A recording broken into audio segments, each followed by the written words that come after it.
The third envelope I handed to David. He looked at it like it might bite him, but he opened it anyway. I watched him read, watched understanding dawn on his face, watched him look at Alex with something like accusation. "You're suing me," he said, his voice rising. "For what?" "For theft of intellectual property," I confirmed. "That romantic proposal you did for Jessica's engagement to Marcus. The one with the autumn leaves, and the ring hidden in the vintage book, and the specific location in Central Park, where the trees form a natural arch, that was my idea. Alex and I planned that together for years. It was in my journal, the journal that Jessica read without permission. You used my proposal plan, the one Alex told you about, to propose to your new girlfriend on Jessica's behalf." David's face flushed red. "That's insane. You can't copyright a proposal. Actually, the law is very interesting on creative ideas and their ownership, especially when they're documented in writing and then used without permission. Will I win? Probably not. But the lawsuit is public record. Forever. Every time someone Googles your name for a background check for a job application for anything, they'll find it. They'll read about how you and Alex stood by while my sister stole my wedding dress while I was in the hospital dying. They'll read about how you recycled my romantic ideas for someone else's relationship. They'll know exactly who you are." Alex had gone very pale. "Emily, I never meant—" "You never meant to hurt me," I finished for him. "I know, that's the problem. You never meant anything at all. You just let things happen. You let Jessica take my dress. You let David use our ideas. You let my family abandon me. You were there for all of it, and you did nothing.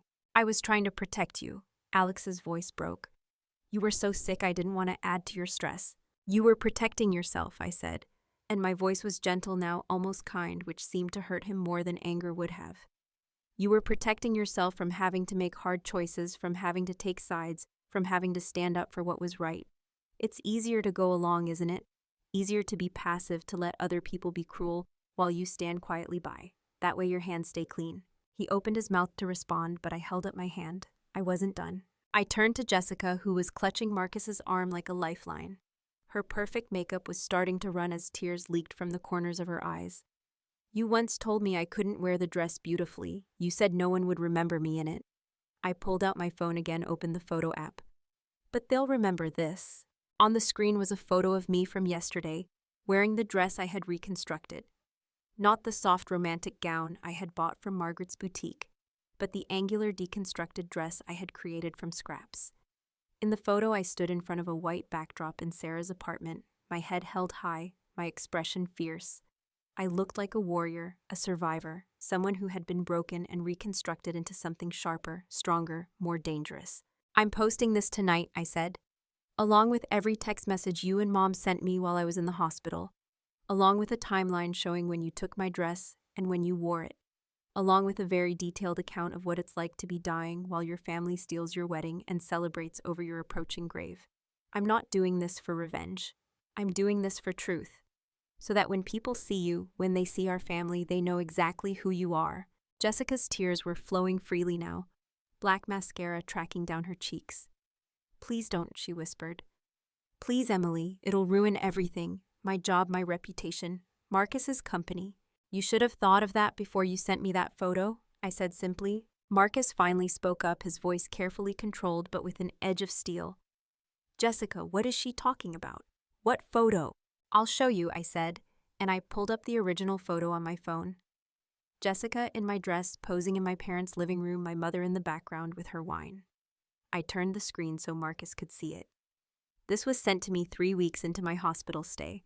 I had just been diagnosed with stage 4 cancer. The caption read, "At least someone gets to wear it beautifully." Marcus looked at the photo, then at Jessica, then at my mother. His expression was unreadable, but his jaw was tight. "We're going to need to talk," he said to Jessica, his voice low. "Marcus, let me explain," Jessica started, but he held up his hand. "Not here, not now, but soon." I could see the cracks forming in Jessica's perfect life fault lines, spreading across the surface like ice breaking on a frozen lake. Part of me felt satisfaction, but a larger part of me just felt tired, ready to be done with all of this. "There's one more thing," I said, and I pulled out the USB drive I had brought. "This contains documentation of everything, every text message, every email, every moment of abandonment and cruelty. Dates, times, screenshots, medical records showing exactly when I was in the hospital and who visited and who didn't. Receipts showing when the dress was purchased and when it appeared in your photos. Journal entries about the proposal plan that was later used. Bank statements showing the check you sent Jessica, and the check I never cashed. I walked over to one of the guest tables and set the USB drive down in the center like a centerpiece. I'm leaving this here. Anyone who wants to know the full story, it's all right there, the truth documented and verified. You can't gaslight people when there's evidence. My mother stood up her chair, scraping against the marble floor. You ungrateful little... Don't, my father said, grabbing her arm. For the first time in my memory, he looked ashamed. Not of her, but of himself. Just don't. I looked at my father, really looked at him, and saw a man who had spent his life taking the path of least resistance. He had let my mother dictate the family dynamics, had stood by while she showed obvious favoritism, had chosen peace over principle every single time. He wasn't cruel, not the way she was. He was just weak. I don't hate you, I said to him, and I meant it. I just don't want to spend any more of my life trying to make you proud. I'm done auditioning for a role I was never going to get. I turned to look at the assembled guests. All of them frozen in their seats, their phones out, their faces showing various expressions of shock, fascination, and discomfort. I apologize for disrupting your afternoon, I said, my voice calm and clear. But I needed witnesses. I needed people to see that I'm alive, that I survived, and that I'm not going to disappear quietly to make everyone else comfortable. Enjoy the reception. I hear the salmon is excellent. I started to turn to make my exit, but Jessica's voice stopped me. Wait. I turned back. She was standing very still, Marcus's hand no longer on her arm, looking smaller somehow despite her elaborate dress and professional makeup. I'm sorry, she said, and her voice was so quiet I almost didn't hear it. I'm sorry for all of it. The dress, the messages, everything. I was jealous. I've always been jealous. Of all the things I had expected her to say, that wasn't one of them. Jealous of what? Of you. Tears were streaming down her face now, her carefully applied makeup completely ruined. You were always the smart one, the creative one, the one with actual talent. I was just pretty. That's all I ever had. Pretty and good at playing the game, at being what people wanted me to be. But you were real. You had substance. And I hated you for it. The confession hung in the air between us. I could see my mother shaking her head.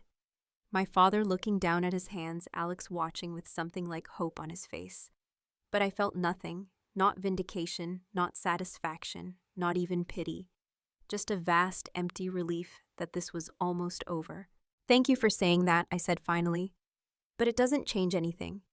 An apology doesn't undo the hurt. It doesn't give me back the time I spent thinking I was worthless. It doesn't heal the damage. I know, Jessica whispered. But maybe, I said more gently now. It's a start. For you, not for me. I'm done. But maybe it's a start for you to figure out who you actually are underneath all the performance. I looked at Alex one more time. He was crying now, openly, not trying to hide it. I loved you, I said to him. I really did, but you were never brave enough for me, and I deserve someone brave. Then I turned and walked out of that conservatory, out of that beautiful venue, out of the life I had spent 27 years trying to fit into. Behind me, I could hear the chaos erupting. Jessica was crying. My mother was shouting. Someone, probably a guest, was saying, "Oh my God," over and over. Alex called out my name, his voice breaking, but I did not turn around. Sarah was waiting by the car, and when she saw my face, she started laughing.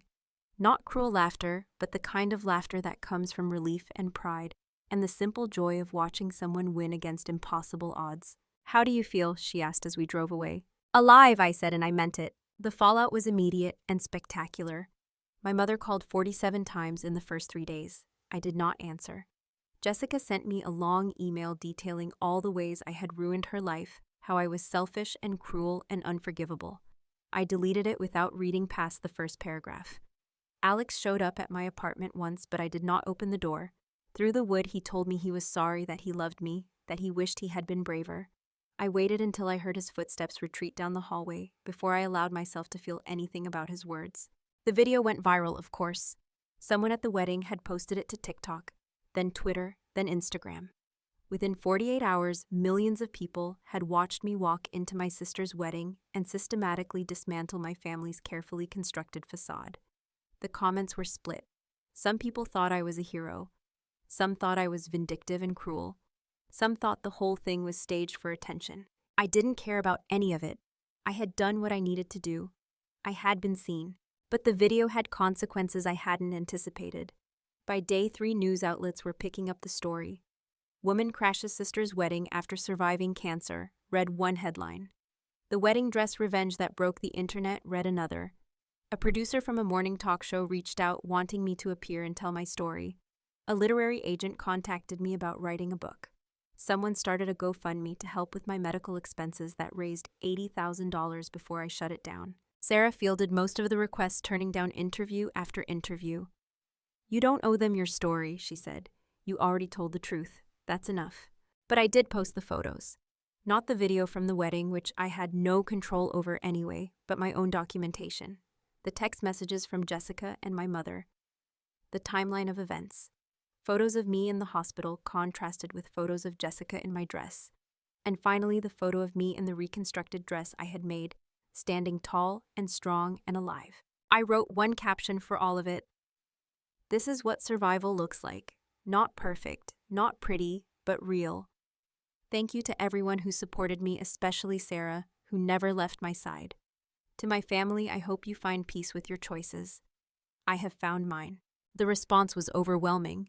Thousands of people reached out to me sharing their own stories of family betrayal, of stolen moments, of the specific pain that comes from being hurt by the people who are supposed to love you most. Some of the messages were from people offering support. Some were from people who accused me of being dramatic or vengeful. I read them all and felt for the first time that my pain had been witnessed and validated. More importantly, I had witnessed it myself. I had looked directly at the hurt I had spent years minimizing, and had said out loud, "This mattered, I mattered." Marcus called me a week after the wedding. His number came up as unknown, but I answered anyway, curious what he had to say. "I want you to know that I've ended my engagement to Jessica," he said without preamble. "Not because of what you did, because of what I learned about who she is. She lied to me about her first marriage, about her relationship with her family, about a lot of things. I can't build a life with someone I don't trust."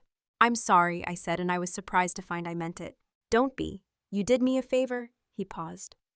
"She really is sorry, you know, for what it's worth. She's been calling me constantly, crying, trying to explain. I think she's finally realizing what she's lost." "It's not my problem anymore," I said gently. "No, I suppose it's not." Another pause. "For what it's worth, I think you're incredibly brave. What you did took courage." "Or insanity," I suggested. He laughed. "Maybe both. Take care of yourself, Emily." The lawsuit against David went nowhere as I had expected. But the public record of the filing meant that every time someone Googled his name, they would see the case. Every time someone looked into his background for business purposes, they would find the story. It was a small mark, a footnote in his otherwise perfect life, but it was there, permanent. The apartment situation was more complicated. Alex initially tried to give it back to me, but I refused. I had meant what I said. It was his burden now, along with the massive mortgage I had taken out in a moment of desperate hope when I thought I would have years to pay it off. I heard through mutual acquaintances that he had tried to sell it, but the market had crashed and he was stuck with it. I heard that Jessica had expected to move in with him after Marcus ended their engagement, but the financial reality had made that impossible. I heard that they fought about it, that she accused him of not fighting hard enough for her, that the perfect relationship had fractured under the weight of real consequences. I tried not to take satisfaction in that, but I was only human. David reached out to me via email about 3 weeks after the wedding. His message was long and rambling, full of apologies and explanations and justifications. He said he hadn't known I was so sick, that Alex had downplayed how serious it was, that Jessica had assured him I wouldn't mind about the proposal plan.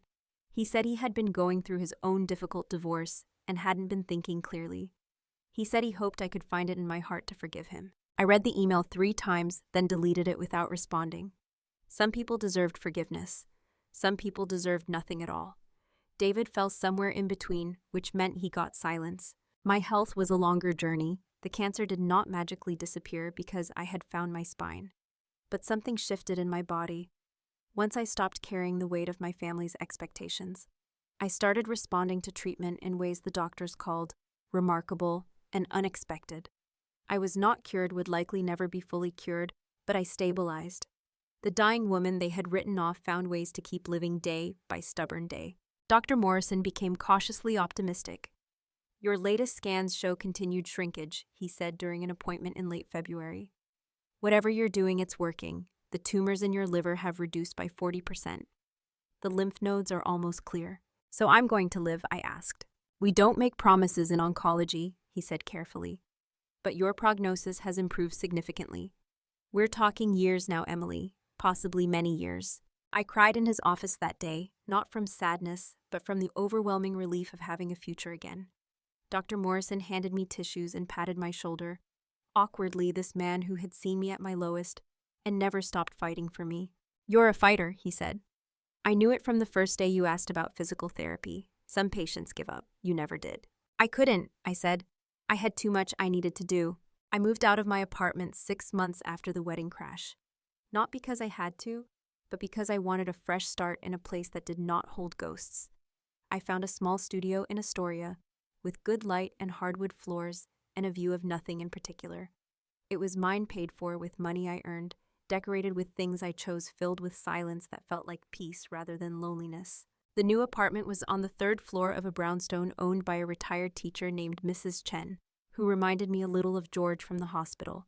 She welcomed me with homemade dumplings and stories about her late husband, and she never asked about my family or why a 28-year-old woman was living alone in a studio apartment. She just accepted me as I was. Sarah helped me move along with a few other friends I had reconnected with after years of letting those relationships atrophy, while I poured all my energy into trying to fix my family. There was Maya, who I had known since high school, who had reached out after seeing the video and apologized for not staying in touch. There was James, a colleague from my freelance work, who offered to help me paint the apartment in exchange for pizza. There was Rita, my physical therapist, who had become a friend and brought her teenage daughter to help carry boxes. We ate pizza on my new floor and laughed about ridiculous things and did not talk about cancer or betrayal, or any of the darkness that had defined the previous year. For a few hours, I was just a woman in a new apartment with friends who loved her. It was ordinary. It was perfect. Rita's daughter, a 16-year-old named Sophie, found my reconstructed wedding dress packed in one of the boxes. This is so cool, she said, holding it up to the light. It's like something from a post-apocalyptic fashion show. That's exactly what it is, I said, smiling. Did you wear this to a wedding? Sophie asked.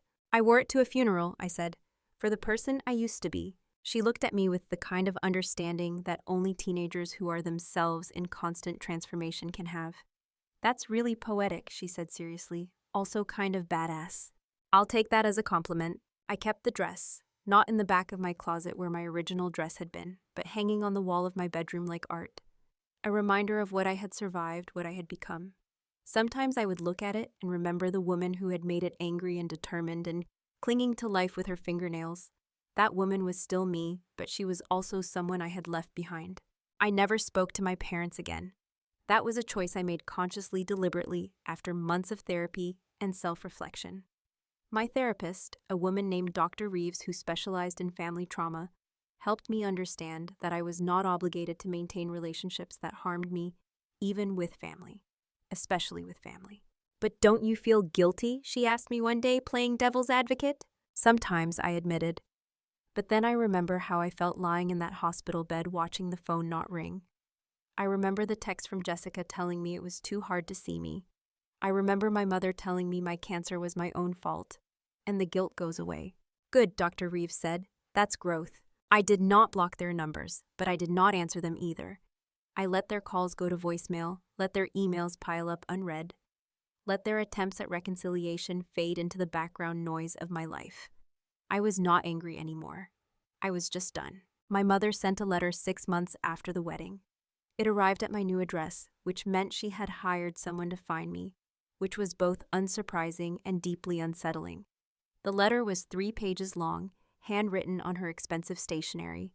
I held it for a long time before opening it, feeling the weight of it in my hands. The letter was not an apology. It was an explanation. She wrote about her own childhood, about a mother who had been cold and distant, about learning that love had to be earned through perfection.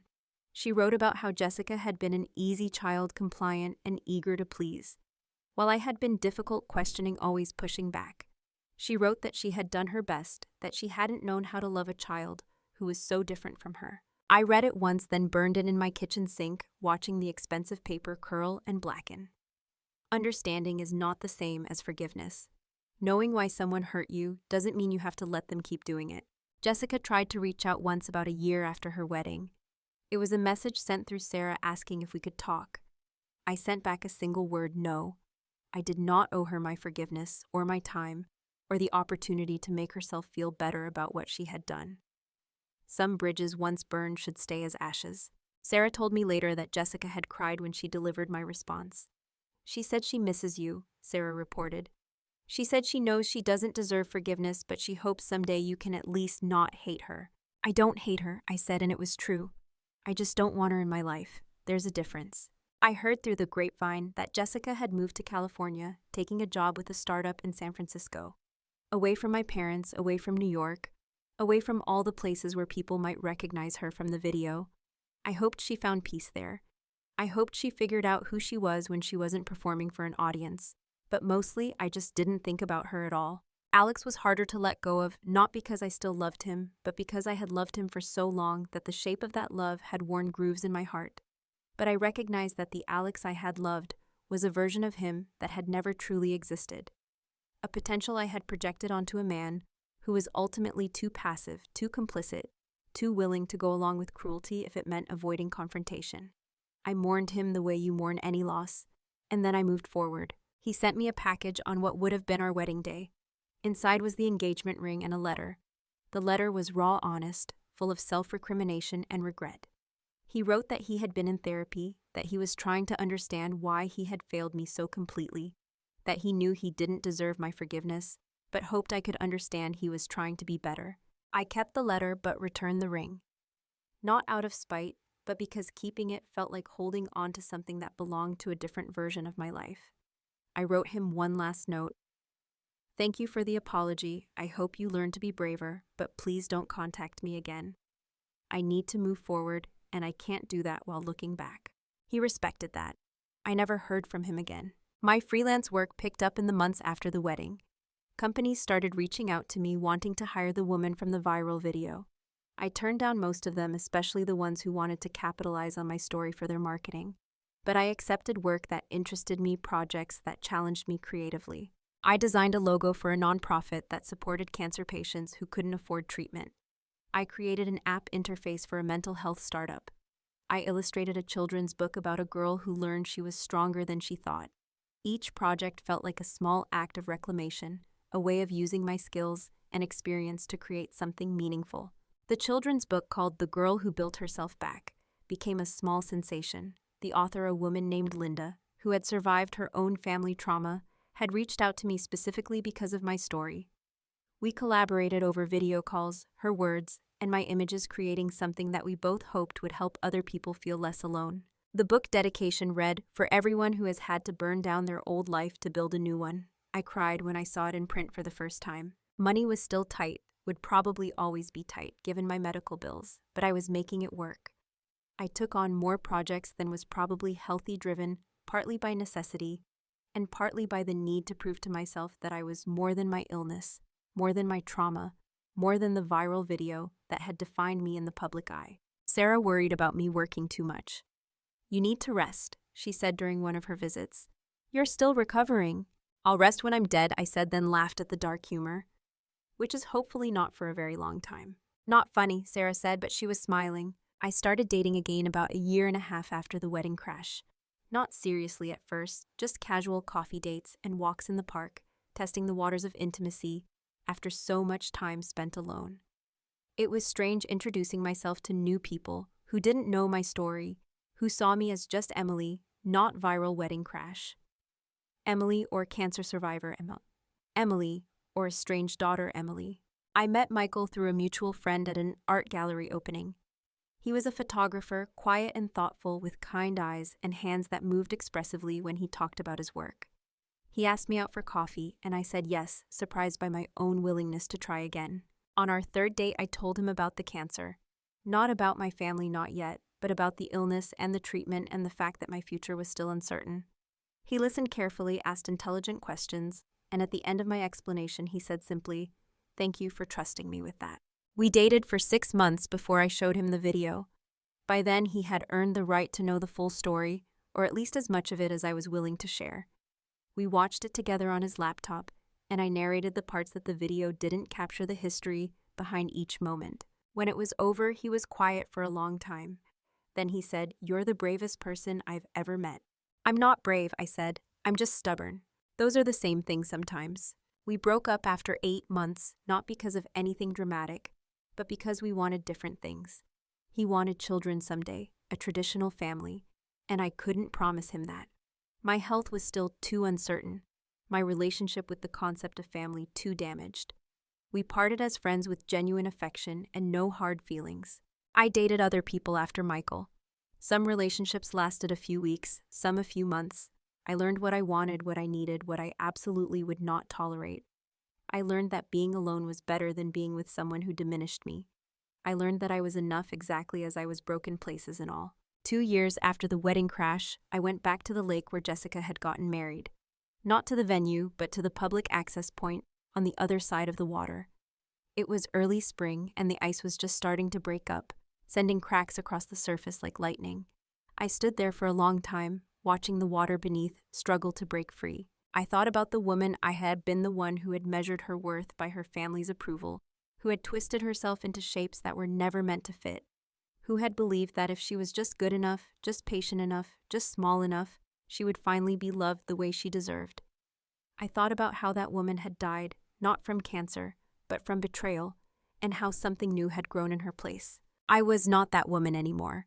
I was harder now and more careful about who I let close. I had scars that ached in cold weather and nightmares that sometimes woke me gasping in the dark. But I was also stronger, more honest, more real. I knew my worth now, not as something granted by others, but as something intrinsic, immutable mine. I took out my phone and looked at the photo I had posted 2 years earlier, the one of me in my original wedding dress, full of hope and naive joy. For a long time, I had not been able to look at it without pain. But standing there by the lake, watching the ice break, I found I could see it differently. That woman in the photo had deserved better than she got, but she had also survived, had fought back, had refused to disappear quietly. I smiled at her across the distance of 2 years and countless realizations. Then I closed the photo and put my phone away. I did not need to look at her anymore to remember my worth. The sun was setting, painting the breaking ice in shades of gold and pink.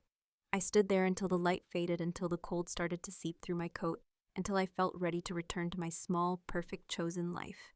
Then I walked back to my car, started the engine, and drove home. Not to the place where I was born, or the place where I had been loved conditionally, or the place where I had almost died, but to the home I had built for myself, brick by brick, choice by choice, boundary by boundary. The home where I was safe, where I was whole, where I was enough. I had spent 27 years trying to earn a place in a family that would never make room for me. It had taken illness and betrayal and the theft of something precious to finally understand that I did not need their room. I could make my own space, fill it with my own light, live in it on my own terms. Nobody could rewrite my story anymore, except me. And I was just getting started. I never thought happiness could feel so fragile until the moment Alex got down on one knee beneath the golden arch of autumn leaves in Central Park. 8 years. I had waited 8 years for this moment, through late-night study sessions in college, through his struggling startup phase, through every moment when I wondered if he would ever be ready. But there he was, holding a ring that caught the October sunlight like a promise. And when I said yes, I meant it with every fiber of my being. The ring felt heavy on my finger as we walked back to my apartment that evening. Not heavy in a bad way, but weighted with meaning, with future, with all the dreams I had carefully folded and stored away during those patient years. I remember thinking that this was it. This was the beginning of everything I had imagined. I was 27 and my life was finally falling into place. Alex held my hand the entire walk home, his thumb tracing circles on my palm, the way he always did when he was happy. We stopped at our favorite Italian place on the corner of Bleecker and McDougal, the one where we had our first date back when we were both broke college students splitting a plate of pasta. The owner, Marco, saw the ring and immediately brought out a bottle of Prosecco on the house, kissing both my cheeks and declaring that he had known from the beginning we were meant to be. Other diners applauded. Strangers congratulated us. For those few hours, I felt like the protagonist of my own life story, not a supporting character in someone else's. But reality has a way of creeping back in, doesn't it? That night, after Alex had gone back to his place in Brooklyn, promising to come by the next morning so we could start planning together, I sat alone in my apartment and stared at my phone. I needed to call my family. It was the natural next step, the thing any excited newly engaged woman would do. But my finger hovered over my mother's contact for a full 10 minutes before I finally pressed call. I should have known better than to expect my family to share my joy. That night, when I called my mother Evelyn to tell her the news, there was a pause on the line that lasted just a beat too long. Then came her measured response, carefully neutral, in a way that felt more cutting than outright disapproval. "That's nice, dear," she said. "I suppose you'll want to start planning right away.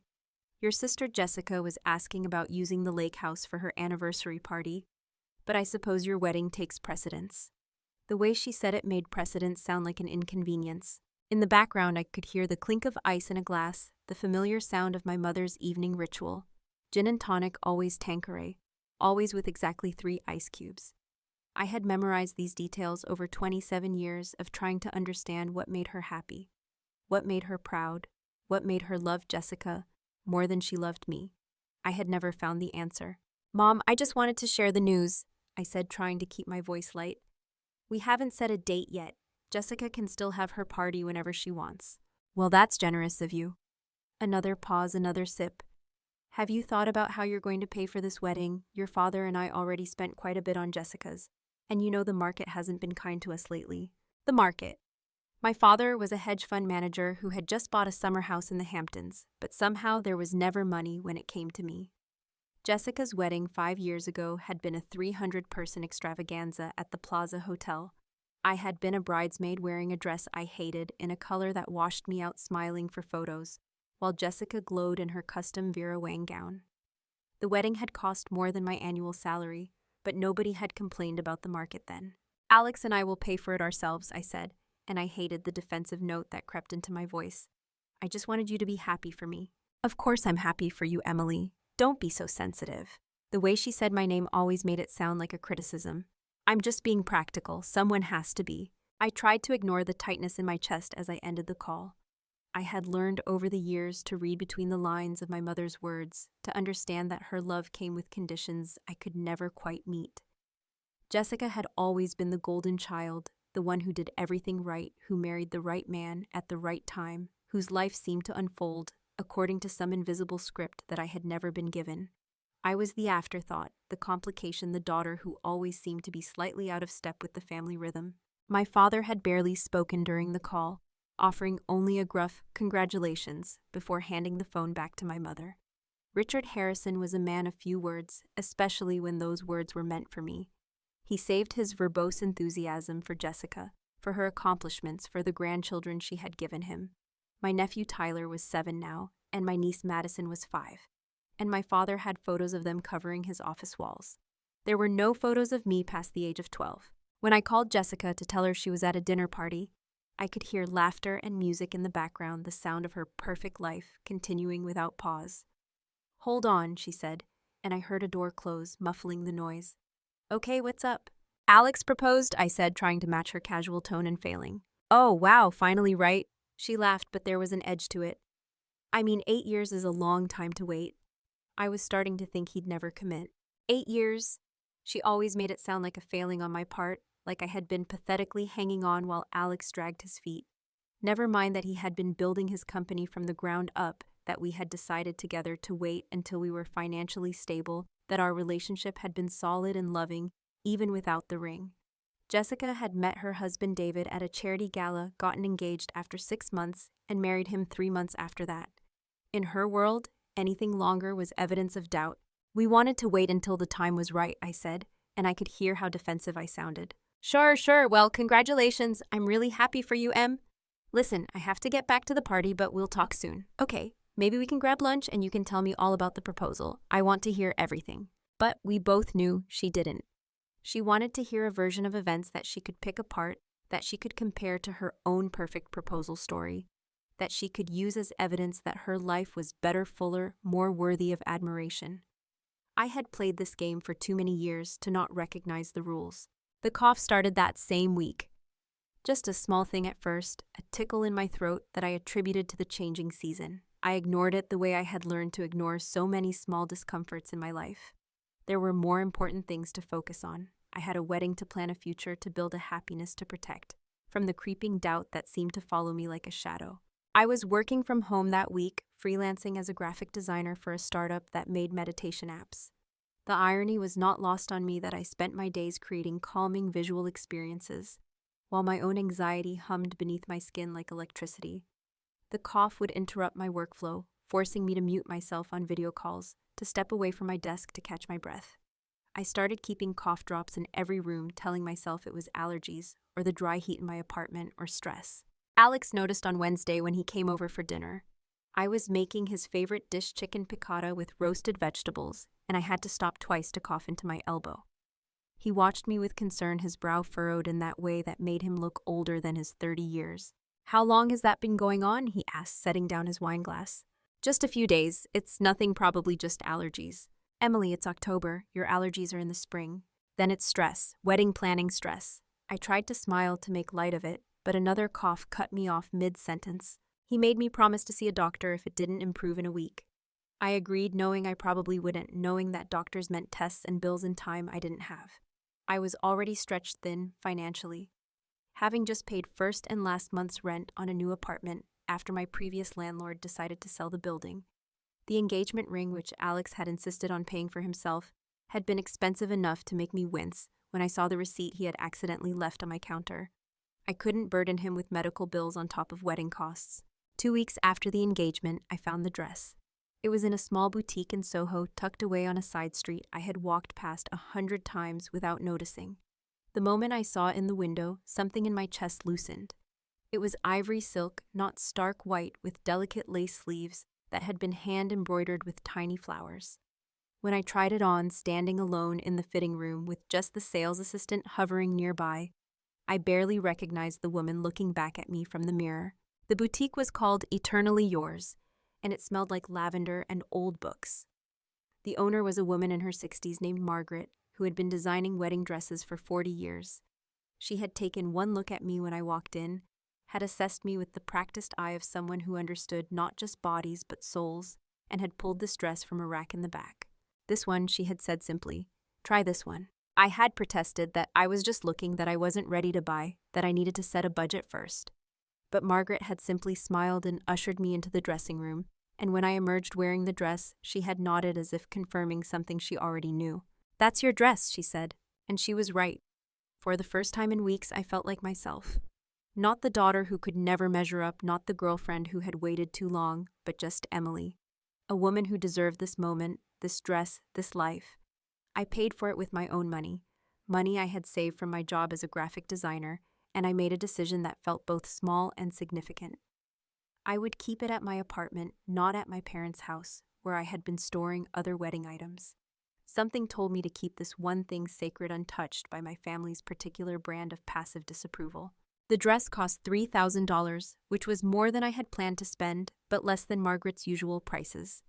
She had given me what she called a store discount, though I suspected it was really just kindness. I paid for it in installments, putting a deposit down that day and promising to pay the rest over the next 3 months. Margaret wrapped it carefully in tissue paper and a breathable garment bag, pressing a small sachet of dried lavender into my hands as I left. "To keep it fresh," she said, "and to bring you luck." I hung the dress in the back of my closet behind my winter coats and a rack of clothes I hadn't worn in years. Every few days, I would open the closet door just to look at it, to remind myself that it was real, that this was really happening. Sometimes I would unzip the garment bag, just enough to touch the silk, to feel the texture of the embroidered flowers beneath my fingertips. It was the most expensive thing I had ever bought for myself, and it felt like proof that I was worth something beautiful. Jessica came by my apartment the next day unannounced, as she often did. She had a key from the time she had cat sat for me the previous summer, and I had never thought to ask for it back. I was in the bedroom when I heard the front door open, and by the time I came out, she was already standing in front of my closet, one hand reaching toward the garment bag that held my dress. "Don't," I said more sharply than I intended. She turned, her perfect eyebrows raised in that expression of mild surprise that she had perfected over the years. Jessica was beautiful in the way that magazine covers were beautiful, all symmetry and careful maintenance. Her hair was always perfect, her makeup always flawless, her clothes always designer. She worked as a marketing director for a luxury brand, and she looked the part. Standing next to her, I always felt rumpled, ordinary, insufficient. "I just wanted to see it," she said. "Mom said you found something." Of course she had. I should have known my mother would tell Jessica before I had a chance to.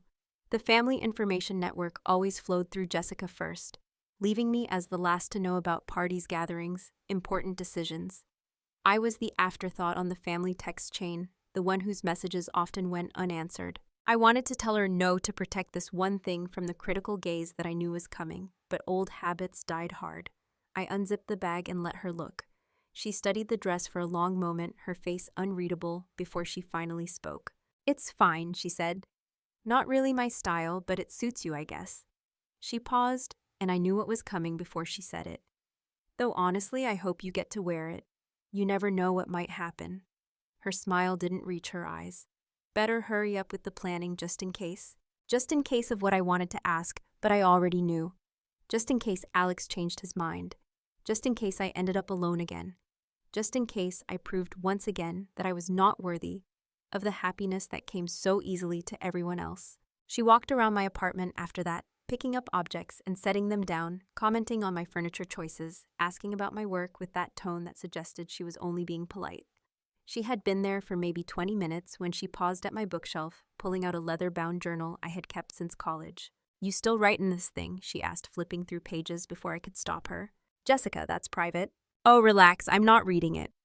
But her eyes were scanning the pages, and I could see the moment she found something interesting. A small smile played at her lips. "You wrote about the proposal, that's so cute. So detailed, too, all the planning you and Alex did together." I snatched the journal from her hands, my heart racing. That journal contained years of my private thoughts, my plans, my dreams, including detailed notes about how Alex and I had spent months planning the perfect proposal, choosing the location, timing it, with the autumn leaves, even the specific words he might say. It had been a collaborative fantasy, something we had built together during lazy Sunday mornings and late-night conversations. "I need to go," Jessica said, suddenly checking her phone. "David's waiting for me. We're looking at vacation houses in the Berkshires." She kissed my cheek, her perfume overwhelming in the small space of my apartment. "Congratulations again, sis. I really do hope everything works out." After she left, I moved the dress to the back of my closet and tried to forget the way her words had settled under my skin like splinters. The cough was getting worse. I had started keeping a bottle of water on my nightstand because I would wake up in the middle of the night, my throat raw and aching. There was a bottle of pills next to the water, something the doctor had prescribed for what he called stress-related symptoms. I took them dutifully every morning and pretended everything was fine. The doctor I had finally gone to see, Dr. Chen, was a young woman who had listened to my lungs and frowned. She had ordered a chest x-ray, just to be safe, but I had been putting off making the appointment. The cough drops were working well enough, and I had a wedding to plan. There would be time for doctors and tests after the wedding when life settled down. Alex and I met with a wedding planner the following week, a brisk woman named Patricia, who worked out of an office in Midtown. She had come recommended by one of Alex's business partners, someone whose daughter had just gotten married. Patricia had a tablet full of venue options, catering menus, flower arrangements, and the kind of enthusiasm that felt exhausting. "So what's your budget?" she asked, stylist poised over her screen. Alex and I exchanged glances.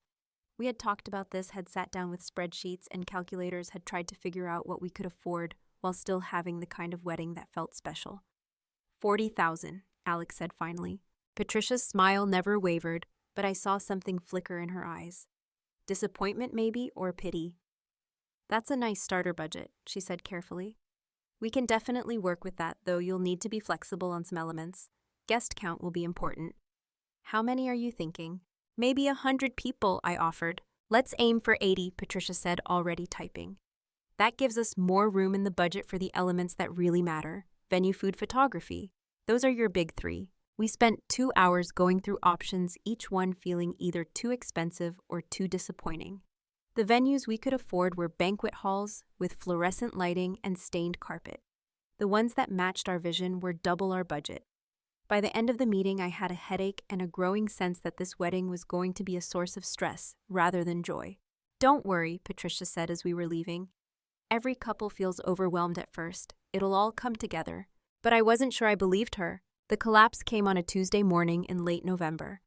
I had just gotten out of the shower when the world tilted sideways. One moment I was reaching for my towel, and the next I was on the cold tile floor, my vision swimming with dark spots. I remember thinking almost calmly that this was not stress. This was something else entirely. I had woken up that morning feeling off a bone-deep exhaustion that no amount of sleep seemed to fix. The cough had been particularly bad the night before, keeping me up until 3 in the morning.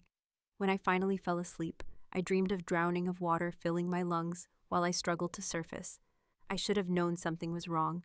I should have called for help before getting in the shower. But I had ignored the signs, the way I had learned to ignore so many uncomfortable truths in my life. The bathroom floor was hard and cold beneath me.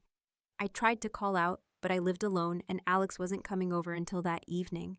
My phone was in the bedroom, too far to reach.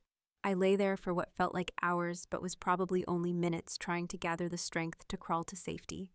The world kept fading in and out like a radio losing signal. Eventually, I managed to pull myself up using the sink. My reflection in the mirror was terrifying. My skin was gray, my lips had a blue tint, and my eyes looked sunken and hollow. I barely recognized myself. I wrapped myself in a towel and somehow made it to my phone, dialing 911 with shaking fingers before collapsing on my bed. The ambulance ride was a blur of sirens and concerned faces. Alex met me at the hospital, his face white with fear, gripping my hand so tightly I could feel his pulse racing against my palm. The doctors ran tests, asked questions, made grave faces behind their clipboards. By the time the sun set that day, I had a diagnosis that shattered every plan I had made. Stage 4 cancer, aggressive. The kind that makes doctors use words like palliative care and quality of life instead of cure and recovery. Dr. Morrison was the oncologist who delivered the news. He was an older man with kind eyes and hands that shook slightly as he held my chart. He explained that I had non-small cell lung cancer that had metastasized to my lymph nodes and liver. He used words like advanced stage and limited options and time frame. When Alex asked how long, Dr. Morrison had hesitated before saying, months, not years, maybe 6 months, maybe 12 if we're aggressive with treatment. The room had gone very quiet after that. I remember staring at a water stain on the ceiling tile, thinking absurdly that someone should really fix that. Alex was crying beside me, his hand still gripping mine, but I felt strangely detached from my own body. This was happening to someone else. It had to be. I was 27 years old. I didn't smoke. I exercised regularly. This was not supposed to be my story. How is this possible? I finally asked. I'm healthy. I've always been healthy. Dr. Morrison explained that lung cancer could happen to anyone, that environmental factors, genetics, even just bad luck could be factors. That my youth had probably masked the symptoms until it was too late. That if I had come in sooner when the cough first started, we might have caught it earlier. The guilt of that realization was crushing. Alex stayed with me through that first terrible night, sleeping in the uncomfortable chair beside my hospital bed. But my family, my mother came once 2 days after my admission, carrying a bouquet of grocery store carnations that were already wilting at the edges. She stood at the foot of my bed, perfectly dressed as always, and delivered her sympathy like a prepared statement. She was wearing her Chanel suit, the navy one she reserved for important occasions.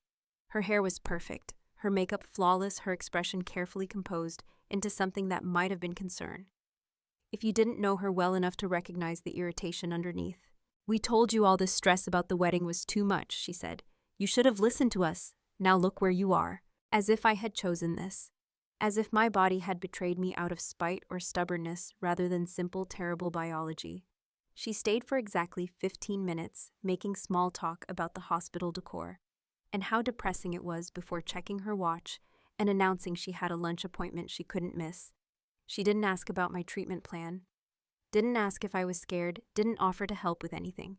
She just left the flowers on the windowsill and walked out, her heels clicking efficiently down the hallway. My father came with her, but spent most of the visit on his phone in the corner typing emails and checking stock prices.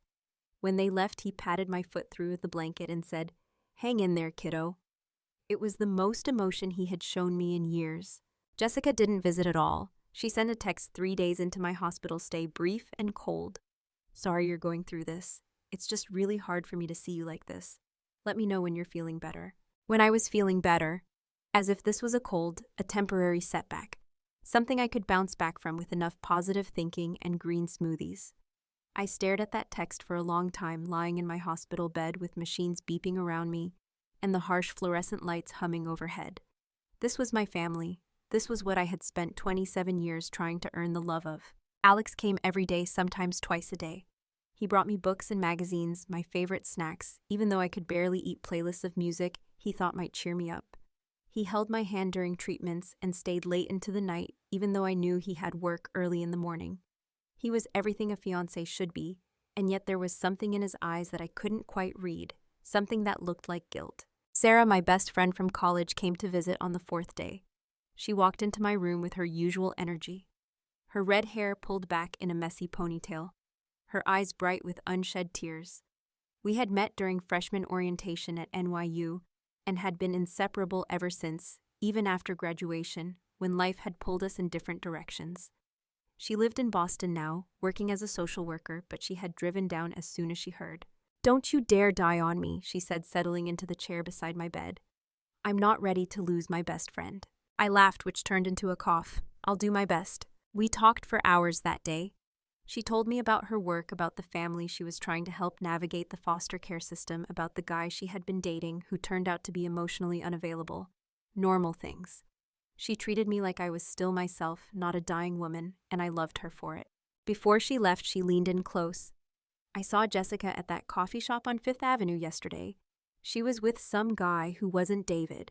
"Maybe it was a coworker," I said, but Sarah's expression told me she didn't think so. "Maybe, but Emily, she looked happy, really happy, and she wasn't wearing her wedding ring." I filed that information away, too tired to process what it might mean. The message came on a Friday afternoon, 3 weeks into my hospital stay. I had been moved out of intensive care and into a regular room, which the doctors seemed to think was progress, even though I still felt like I was drowning in slow motion. My phone buzzed on the table beside me, and I picked it up expecting another message from Alex or maybe Sarah, who had been texting me funny memes to try to keep my spirits up. Instead, it was a photo. Jessica standing in what looked like my parents' living room wearing my wedding dress. Not a dress like mine, my dress. The one I had hidden in the back of my closet. The one with the hand-embroidered flowers and the ivory silk that had made me feel for just a moment like I was worth something beautiful. She had styled her hair in elaborate curls and was posing with one hand on her hip, a triumphant smile on her perfectly made-up face. Behind her, I could see my mother, a glass of red wine in her hand, looking on with obvious approval. The caption read, "At least someone gets to wear it beautifully." The photo was so carefully staged, it must have taken time. Jessica had done her makeup professionally, her eyes smoky and dramatic, her lips a perfect shade of rose. She had paired the dress with expensive heels, the kind that cost more than my monthly rent. Behind her, I could see my parents' living room, the one they had recently redecorated with furniture from a designer showroom in Manhattan. The afternoon light streaming through their windows made everything look golden perfect, like a scene from a bridal magazine. But what struck me most was her expression. Not just happiness or excitement, but something darker.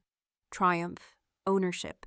As if she had won something I hadn't known we were competing for. I did not cry. I had spent too many years crying over smaller hurts, lesser betrayals. Instead, I felt something cold and clear settle over me like ice water in my veins. I picked up my phone and threw it against the wall with all the strength I could muster. It shattered the screen, spiderwebbing into 1,000 fractured pieces, and in that moment of destruction, something in me shattered too. But unlike the phone, I knew I could be put back together. I would just be sharper when I was done. The nurse who came running at the sound of the crash found me sitting up in bed, perfectly calm, staring at the broken phone on the floor. "I dropped it," I said, my voice steady. She looked at the distance between my bed and the wall, clearly skeptical, but she didn't push. She just swept up the pieces and brought me a hospital phone to use if I needed to make calls. I didn't make any calls. I lay there for hours staring at the ceiling, feeling something fundamental shift inside me. I had spent my entire life being accommodating, being understanding, being the one who smoothed things over and made excuses for other people's behavior. I had convinced myself that if I was just patient enough, just kind enough, just small enough, my family would eventually love me the way I deserved. But they never would. I could see that now with brutal clarity. I was never going to be good enough for them because the problem wasn't me. It never had been. They were broken in ways I couldn't fix, damaged in ways that made them incapable of seeing my worth. And I had wasted 27 years trying to earn something they were never going to give. Alex came to visit me the next day with a new phone to replace the one I had broken. He looked tired, older somehow, as if my illness had aged him in ways that time alone could not. He sat down in the chair beside my bed, and did not quite meet my eyes. "I need to tell you something," he said, and I already knew it would be bad. People only started conversations that way when they were about to confess something unforgivable. "Jessica wore your dress," he began, and I cut him off. "I know, she sent me a picture." His face crumpled with something that looked like shame, but not quite enough of it. "It was at her engagement party," he continued, "with David." The world stopped. I heard the words, process them, but they didn't make sense. What engagement party? Jessica's already married. To David. Alex shook his head slowly, and I watched him struggle to find the words. "They've been separated for almost a year. She didn't tell the family. She's been seeing someone else, someone she met at work. Marcus, he's an executive at her company. Older, wealthier. She got engaged to him last month." The room felt very small, suddenly the walls pressing in. Jessica had been lying to everyone. All those mentions of David, all those references to their perfect marriage, all of it had been a performance. And nobody had thought to tell me because I was dying anyway. So what did it matter? "When did you find out?" I asked, my voice barely above a whisper. "About a month ago. She made me promise not to tell you. She said you had enough to deal with. And you agreed." "Emily, I'm sorry. I thought I was protecting you." "David," I knew David. David was Alex's college roommate, his best friend, the person who had helped him plan the proposal that had started this entire nightmare. The world suddenly felt very small and very cruel. "She said you wouldn't need it anymore," Alex continued, his voice dropping to barely a whisper. "She said it would be a waste to let it just sit in your closet when you were—" He could not finish the sentence, but I finished it for him in my head. "When you were dying." "Did you try to stop her?" I asked, already knowing the answer. He was silent, and that silence told me everything I needed to know. He had stood by and watched as my sister paraded around in the dress that was supposed to represent my future, my happiness, my one beautiful thing. He had probably even complimented her, told her she looked lovely, participated in the casual cruelty of it all. "And David?" I asked. "Where does he fit into all of this?" Alex looked confused. "What do you mean? You said Jessica is engaged to Marcus now. What about David?" "David's dating someone new. Some woman he met through work. They've been together for a few months." He paused, then added quietly, "He's the one who helped me pick out your ring." Of course he was. David, who had been at our engagement celebration, who had toasted to our happiness, who had clapped Alex on the back and told him he was a lucky man. David, who had apparently been dealing with his own failing marriage while helping Alex plan a proposal, using ideas I had shared with Alex in private, intimate conversations. Ideas that were now being recycled for Jessica's new relationship. "I think you should leave," I said, my voice steady, even though my hands were shaking beneath the thin hospital blanket. "Emily, please, I'm sorry. I didn't think—" "No," I interrupted. "You didn't think, none of you ever think, now leave." He left. I watched him walk out of my room. His shoulders slumped with guilt that came too late to matter, and I made a decision. I was not going to die in this hospital bed. I was not going to let them win by simply fading away a convenient problem that solved itself through biology. If they wanted me gone, they were going to have to watch me live first. The nurses thought I was crazy when I started asking about physical therapy. The doctors gently suggested that I should focus on comfort rather than recovery. But I had spent my entire life being told what I should do, how I should feel, what I should want. I was done listening. Dr. Morrison came to see me the morning after I had started my unofficial rehabilitation program. He found me in the hallway, gripping a walker with white-knuckled determination, taking slow, measured steps toward the nurse's station. I had made it 15 feet before I needed to stop and rest my breath, coming in ragged gasps. "Emily," he said carefully, "what are you doing?" "Physical therapy," I managed between breaths. "I understand the impulse, but you need to preserve your energy. Your body needs rest to handle the chemotherapy." "My body needs to get stronger," I said, meeting his eyes. "I'm not giving up." He studied me for a long moment, and I saw something shift in his expression. "All right," he said finally. "Let me arrange for actual physical therapy, but you do it properly with supervision. Deal?" "Deal." I started small, walking to the bathroom without assistance, then walking to the end of the hallway and back, then walking 2 laps around the floor, then 3. I ate even when I did not want to, forcing down the bland hospital food because my body needed fuel for what I was planning. I read everything I could find about my diagnosis, about treatments, about survival rates and clinical trials and miracle cases. I was not looking for false hope. I was looking for a plan. The physical therapist they assigned me was a woman named Rita, who was in her 50s and had no patience for self-pity. She pushed me harder than I thought possible, made me do exercises that left me shaking and nauseous, refused to accept any excuses. I hated her and loved her in equal measure. "You're tougher than you look," she said one day as I completed a full lap around the floor without stopping. "I'm tougher than anyone thought," I replied. The chemotherapy was brutal. I lost my hair, my appetite, my sense of taste. Everything hurt all the time. A bone-deep ache that no medication could fully touch. But I kept walking. Every day, even on the days when I could barely lift my head from the pillow, I walked. Rita met me 3 times a week, and on the days she wasn't there, I walked alone. Other patients watched me from their rooms, some with pity, some with something that looked like hope. There was an older man named George in the room next to mine, who had pancreatic cancer. He started joining me on my walks, pushing his IV pole beside mine, trading stories about our lives before this place. He had been a high school teacher for 30 years, had a wife who visited every single day, 3 grown children who rotated their visits, so he was never alone. He talked about them with such pride, such unconditional love, that I had to look away sometimes to hide the tears. "Your family doesn't visit much," he observed one day during our 3rd lap. "No," I said simply. "Their loss," he said, and I loved him for not making excuses for them, for not suggesting that maybe they were just busy or didn't know how to handle illness. Some people could see through the comfortable lies we told ourselves. George died on a Wednesday in early December. I was walking past his room when I heard the sound, the particular quality of crying that only comes when someone you love is gone forever. His wife emerged an hour later, her face ravaged by grief, and she paused when she saw me standing in the hallway. "He liked you," she said. "He said you reminded him of our daughter, a fighter." I went to his funeral the following Saturday. It was the first time I had left the hospital in 3 weeks. Sarah drove me, helping me into her car, with gentle hands adjusting my scarf over my bald head. The service was beautiful, full of students and colleagues and family members who spoke of George with genuine love and admiration. I cried for a man I had only known for a few weeks, but also for the life I thought I would have, for the family I wished I had been born into. When we got back to the hospital, there was a package waiting for me at the nurse's station. My name written in Jessica's looping handwriting. I opened it in my room, Sarah watching with concern. Inside was a card and a check for $5,000. The card read, "For medical expenses. Hope this helps. Sorry I haven't been able to visit. It's too hard to see you like this. Get well soon. Love, Jessica." Love. I stared at that check for a long time.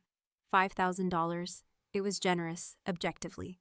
It was also insulting, a way to assuage guilt, without actually having to show up to be present to do the hard work of loving someone who was suffering. It was money in place of humanity, a transaction instead of a relationship. "Are you going to cash it?" Sarah asked. "No," I said, tearing the check in half, then in quarters, then into tiny pieces. "I'm going to send her something better." Sarah came to visit me on a Wednesday afternoon and found me in the hallway gripping a walker with white-knuckled determination as I completed my 5th lap of the day. She stood there watching me for a moment before she spoke. "What are you doing?" she asked, and there was something in her voice that was not pity or concern, but something closer to awe. "Surviving," I said, and then, because she was the only person who had earned the right to know the truth, "I need your help." We sat in my room for 2 hours that afternoon planning. Sarah listened as I explained what I had learned about Jessica's secret engagement, about the dress, about my family's complete abandonment. She didn't try to make excuses for them or suggest that maybe I was overreacting. She just listened, her jaw getting tighter with each revelation, her hands clenching into fists. "What do you want to do?" she asked finally. "I want them to see me," I said. "Really see me. Not as the sick daughter they can ignore, not as the problem that's solving itself. I want them to understand exactly what they've done." "How?" I smiled, and Sarah later told me it was the most unsettling smile she had ever seen. "I'm going to come back from the dead." The plan took weeks to arrange. First, we needed to find out more about Jessica's wedding plans. Sarah did some careful social media stalking, created a fake profile to follow Jessica's new fiancé. Marcus tracked down his company's event listings. She discovered that the engagement party where Jessica had worn my dress had happened in late November. The actual wedding was scheduled for late January at an upscale venue on a lake in upstate New York. We also needed me to get stronger. I intensified my physical therapy, pushed myself harder than Dr. Morrison thought was wise. By mid-December, I could walk for 30 minutes without needing to rest. By Christmas, I could manage stairs.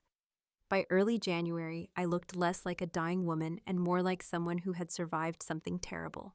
The chemo was working somehow. My latest scans showed that the tumors had shrunk, not disappeared, but reduced enough that Dr. Morrison used words like remarkable and unprecedented. He was careful not to call it a miracle, but I could see the hope in his eyes when he looked at my charts. "I don't understand it," he admitted during one appointment. "By all accounts, you should be declining, not improving. Whatever you're doing, keep doing it." What I was doing was feeding on rage the way normal people fed on hope. Every time I wanted to give up, I thought about Jessica in my dress. Every time the pain was too much, I thought about my mother's indifference. Every time I felt weak, I thought about Alex's complicity. And I got up, and I walked, and I refused to die. We went to a thrift store in Brooklyn on a cold Saturday in December. I was out of the hospital by then, against medical advice, living in my apartment with a home care nurse who came twice a week to check my vitals and shake her head at my stubbornness. I was weak, so weak that climbing the stairs to my 4th floor walk-up left me breathless and shaking. But I was alive and I was angry, and that anger was fuel enough. The thrift store smelled like mothballs and old fabric. Sarah pushed me in a wheelchair through the narrow aisles while I searched for what I needed. I found it in the back corner, hung between a prom dress from the 90s and a moldy tuxedo jacket. An old wedding dress yellowed with age, the kind that someone's grandmother had probably worn in the 50s. It was nothing like my original dress. It was cheaper, plainer, damaged beyond repair. Perfect. I bought it for $20 and took it home. Over the next 3 weeks, I worked on it every day, cutting and hemming and reshaping until it became something new. I removed all the delicate details, all the softness. I dyed it a deeper ivory, almost gray. I added sharp angles where there had been curves, structure where there had been flow. When I was done, it looked less like a wedding dress and more like armor. Sarah helped me with the more complicated alterations, her hands steadier than mine, on the days when the chemo made me shake. We worked in my apartment, usually in the evenings when I had the most energy, listening to music and drinking tea. Sometimes we didn't talk at all, just sat in comfortable silence while we created something new from something broken. "This is the version of me that survived," I told Sarah as I held it up to the light. "This is who I am now." The dress was deconstructed, asymmetrical, with one sleeve and a high collar that looked almost military. I had added structure to the bodice using wire and interfacing, creating sharp lines and geometric shapes. The skirt fell in angular panels that moved when I walked like shards of ice. It was beautiful in a way that had nothing to do with traditional bridal aesthetics. It was a dress for a woman who had died and come back different. We started the rumors carefully. Sarah mentioned to a mutual acquaintance that I was not doing well, that the doctors had given me weeks at most. That acquaintance told someone else who told someone else, until the whispers reached my family through the complicated network of suburban gossip that connected everyone I had grown up with. I watched the messages come in on my phone. Expressions of false concern, from people who had not bothered to visit me once during my actual hospitalization. My mother sent a text, "Heard you're having a hard time. Let us know if you need anything." Jessica sent nothing. Alex sent flowers with a card that read, "I'm so sorry for everything." I did not respond to any of them. I was too busy planning. One of Sarah's friends worked in catering and mentioned that her company had been hired for an event at the Lake House venue in late January. A wedding. Sarah showed me the Facebook event page she had found through Marcus's profile. The celebration of Jessica Harrison and Marcus Chen. The date was January 25th, a Saturday. The ceremony would begin at noon, followed by a reception overlooking the frozen lake. I spent January building my strength and gathering information. Sarah discovered through her catering connection that the guest list was small, only about 60 people. Intimate, family, and close friends. My parents would be there, of course. David, surprisingly, would be there too, despite his divorce from Jessica. Apparently, they had remained friendly, or at least civil enough for wedding invitations. Alex's name was on the list as well, probably because of his friendship with David. I also spent January documenting everything. I took screenshots of every text message, every email, every piece of evidence of my family's neglect. I wrote detailed accounts of every interaction, every hurt, every moment of casual cruelty. I organized it all in a folder on my computer, backed up in 3 different places. I wasn't sure what I would do with it, but I wanted it recorded. I wanted proof that I wasn't crazy, that this had really happened. The legal documents took longer to arrange. I met with a lawyer, a woman named Catherine Park, who specialized in family law and estate planning. She listened to my story without judgment, took notes on her yellow legal pad, asked clarifying questions in a calm, professional voice. "You want to legally remove yourself from your parents' will and any inheritance claims," she confirmed. "Yes, and you want to transfer ownership of your apartment to your ex-fiancé, but specifically to him alone, not as jointly owned with anyone else." "Yes, and I want to make sure he understands the mortgage situation." Catherine raised an eyebrow. "You're giving him a property that's underwater by $200,000. "I am," she smiled slightly. "That's creative. Vindictive, but creative. And the lawsuit against David Chen, intellectual property theft. I have documentation that he used my personal ideas for his romantic proposal to his new girlfriend, ideas that were shared with him in confidence through Alex." "That's going to be hard to prove in court," Catherine warned. "I don't need to win, I just need it to be public." She studied me for a long moment. "You're not doing this for the money, are you?" "No, I'm doing this for the truth." The documents were ready by mid-January. 3 thick envelopes, each containing carefully worded legal papers that would detonate like bombs in the middle of Jessica's perfect wedding. Catherine had even included cover letters explaining each document in simple terms, so there would be no confusion about what I was doing or why. "Are you sure about this?" she asked as she handed them to me. "Once you do this, there's no taking it back. Your relationship with your family will be permanently severed." "It already is," I said. "They just don't know it yet." Jessica's wedding was scheduled for a Saturday in late January at a venue on a lake in upstate New York. Sarah found out the details through careful social media stalking and a few well-placed phone calls. It was going to be a small ceremony, just family and close friends.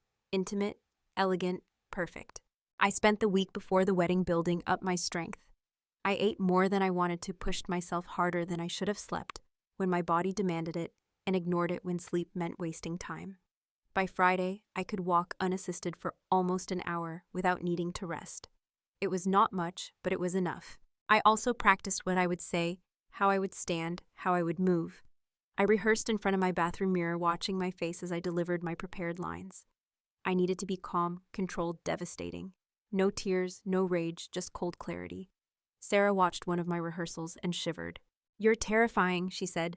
"Good." Saturday morning dawned clear and bitterly cold. Sarah picked me up at 8, her car idling in front of my building, while I made my way down the stairs, one careful step at a time. I was wearing the dress I had made hidden under a long coat. My hair, which had thinned during the worst of my illness, was pulled back in a severe bun. I had done my makeup carefully, not to look beautiful, but to look strong, alive. In my bag, I carried the 3 envelopes and a USB drive containing all of my documentation.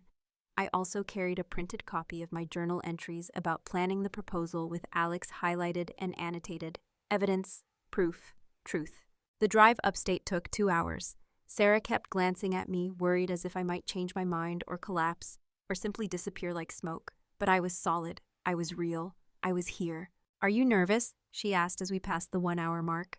"No," I said, and I realized it was true. I wasn't nervous. I was calm-centered, ready. I had been working toward this moment for 2 months. I had survived cancer, abandonment, betrayal. A wedding reception was nothing. We arrived at the venue at 11, an hour before the ceremony was scheduled to start. The place was beautiful in that carefully curated way that rich people preferred, all white linens and crystal and flowers that had been flown in from somewhere exotic. I could see guests starting to arrive, parking their expensive cars and chattering in small groups. The venue was called the Lake House, and it lived up to its name. A sprawling glass and stone building perched on the edge of a frozen lake surrounded by snow-covered trees. Inside, I could see staff moving efficiently, arranging flowers, setting tables, preparing for the celebration. It probably cost more than most people's annual salary to rent for the day. "Ready?" Sarah asked. "I've been ready for 27 years, I said. We did not go through the front entrance. Instead, Sarah drove around to the back to the service entrance, where catering trucks were unloading food and flowers. We walked in through the kitchen, past confused-looking staff, who were too busy to question us. No one stopped us. No one even looked twice. Sarah's friend Jamie was there, wearing a catering uniform and carrying a tray of champagne glasses. She saw us and gave an almost imperceptible nod. She had agreed to help us navigate the venue, to let us know when the ceremony was about to start. In exchange, Sarah had promised to help her move apartments next month. The ceremony was being held in a glass-walled conservatory that overlooked the frozen lake. I could see Jessica standing at the front, radiant in another dress, this one appropriately her own. It was a designer gown, probably Marchesa or Oscar de la Renta, with elaborate beading and a cathedral-length train. She looked like a princess, like a woman who had never known suffering or doubt. David was beside her, looking nervous and excited. No, wait, that wasn't David. That was Marcus, her new fiancé. He was older than I expected, maybe early 40s, with silver at his temples and an expensive suit. He looked distinguished, successful, exactly the kind of man Jessica would want to marry. David was there too, standing with the groomsmen, looking uncomfortable in his suit. Next to him was Alex, his face carefully blank. My parents sat in the front row, my mother in a navy dress that probably cost more than my monthly rent. My father beside her in a suit that fit him perfectly. They had not saved a seat for me. They had not expected me to come. They had probably not expected me to still be breathing. I watched from the back, hidden behind a decorative screen of white roses. The ceremony was traditional, full of platitudes about love and commitment. The officiant spoke about the journey Jessica and Marcus had been on, about how they had found each other at just the right time. No mention of Jessica's first marriage, of course. That had been erased from the official narrative. When the officiant asked if anyone had any objections, I almost laughed. The cliché was too perfect, but I waited. I had not come this far to interrupt like a character in a romantic comedy. I had come to be seen on my terms in my time. I stepped into the conservatory just as the officiant was pronouncing them husband and wife. The timing was deliberate. I wanted them married, wanted the ceremony complete, so that nothing I did could actually stop the wedding. I wasn't here to prevent anything. I was here to witness, to be witnessed to, refuse to disappear. Every head turned and I watched the color drain from Jessica's face as she registered who I was. My mother's wine glass, which she had been holding despite the early hour, slipped from her fingers and shattered against the marble floor. The silence was absolute. I walked forward slowly, deliberately, my footsteps echoing in the sudden quiet. I did not look weak. I did not look like a dying woman. I looked like exactly what I was, someone who had crawled out of a grave that had been dug for her and decided to attend the funeral anyway. The room was frozen, every person a statue. I could see my mother's face white with shock. My father half risen from his seat. Alex, his eyes wide, looking like he had seen a ghost. David, confused, looking between Alex and me. And Jessica in my dress. No, in her dress, I reminded myself. In the dress she had bought with her own money, but wearing the moment that should have been mine. I stopped directly in front of Jessica. Up close, I could see that her makeup was flawless, her hair perfect, her smile frozen in an expression of absolute horror. "You forgot to return my wedding dress," I said loud enough for everyone to hear. Jessica tried to laugh, a high, brittle sound. "This is crazy. You can't just—" I interrupted, because I'm still alive. Surprise. Marcus stepped forward, confused. "I'm sorry, who are you?" "I'm the bride's sister," I said, smiling at him. "The one who was supposed to be dead by now. Has she mentioned me?" His confusion deepened. "Jessica said her sister was very ill, that she probably wouldn't make it to the wedding." "Well, I'm full of surprises." David stepped forward, trying to play peacemaker. "Emily, maybe this isn't the best time." "Actually, David, this is the perfect time, because I have some things for you all." I pulled the envelopes from my bag. Wedding gifts, you might say. I could feel the tension in the room ratcheting higher. Guests were whispering, phones were coming out. Someone was probably recording this. Good.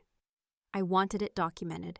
I wanted proof that this moment had happened, that I had been here, that I had refused to disappear quietly. Before I supposedly died, I continued reaching into the bag I had brought with me. I took care of a few things, legal things. I thought you all might want to know. I pulled out 3 envelopes thick with papers. The first one I handed to Alex.